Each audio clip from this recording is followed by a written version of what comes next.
কবরের চাপ থেকে কারা রেহাই পাবে? একটি বক্তব্যে শুনেছিলাম কবরের চাপ নাকি সবাইকেই দেওয়া হবে।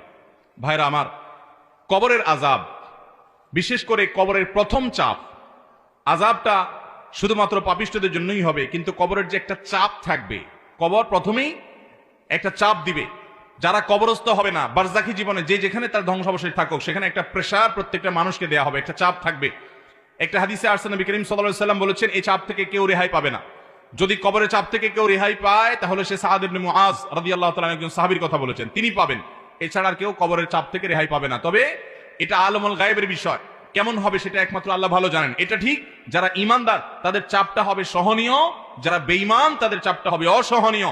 এই জন্যই কবরের এই জগৎটা সম্পর্কে সবচেয়ে বেশি ভয় পেতেন সাহাবায়ে কেরাম এবং খুদ রাসূল আকরাম সাল্লাল্লাহু আলাইহি ওয়াসাল্লাম সাবধান করতেন। তিনি বলেছেন, কবর হলো আউয়ালু মানাজিলিল আখিরা, আখিরাতের প্রথম ধাপ। যে ব্যক্তি এই ধাপে পার পেয়ে যাবে। কবরের চাপ থেকে কারা রেহাই পাবে?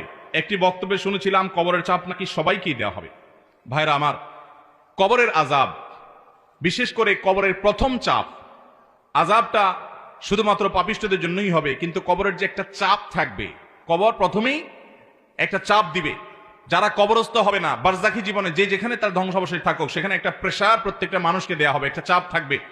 একটা হাদিসে আসছে, নবী করিম সাল্লাল্লাহু আলাইহি ওয়াসাল্লাম বলেছেন, এই চাপ থেকে কেউ রেহাই পাবে না।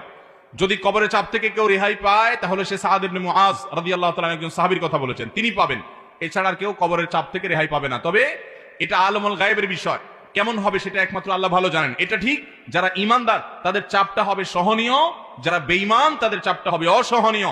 এই জন্যই কবরের এই জগৎটা সম্পর্কে সবচেয়ে বেশি ভয় পেতেন সাহাবায়ে কেরাম এবং খুদ রাসূল আকরাম সাল্লাল্লাহু আলাইহি ওয়াসাল্লাম সাবধান করতেন। তিনি বলেছেন, কবর হলো আউয়ালু মানাজিলিল আখিরা, আখিরাতের প্রথম ধাপ। যে ব্যক্তি এই ধাপে পার পেয়ে যাবে